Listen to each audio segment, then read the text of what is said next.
شور شرابے کے بغیر میں یہ سمجھتا ہوں کہ مسئلہ اقلیتوں کے حقوق کا نہیں ہے۔ اقلیتوں کے حقوق کے لیے میرے خیال میں ہم سب کی سوچ ایک جیسی ہے، اس میں کوئی پرابلم نہیں ہے۔ بات ہے قانون کی۔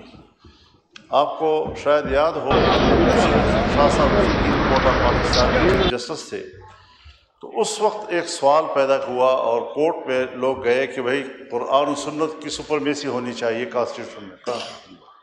انہوں نے فیصلہ دیا کہ نہیں، تمام آئین جو ہے ایک برابر ہے، اگر کوئی وجہ کیا لکھی ہوگی، لیکن آج جو آپ اوور رائڈنگ کی بات کر رہے ہیں ایک قانون کی، اگر ایک قانون وہ بالادست ہو جاتا ہے تو پھر اس کے بعد دوسرے قوانین پس منظر میں چلے جاتے ہیں، ان کی اہمیت ختم ہو جاتی ہے۔ آپ اس طرح کا قانون کیوں لاتے ہیں کہ جس سے کل کوئی غلط فائدہ اٹھائے، چاہے میں غلط فائدہ اٹھاؤں، چاہے کوئی اقلیت غلط فائدہ اٹھائے، چاہے قادیانی غلط فائدہ اٹھائیں؟ تو ہم ایسے قانون کی طرف کیوں جا رہے ہیں؟ اور میں اگر آپ اجازت دیں تو کامران مرتضیٰ صاحب سے گزارش کروں کہ وہ اس کی مزید وضاحت کر لیجیے، اور گوہر صاحب بھی۔ جی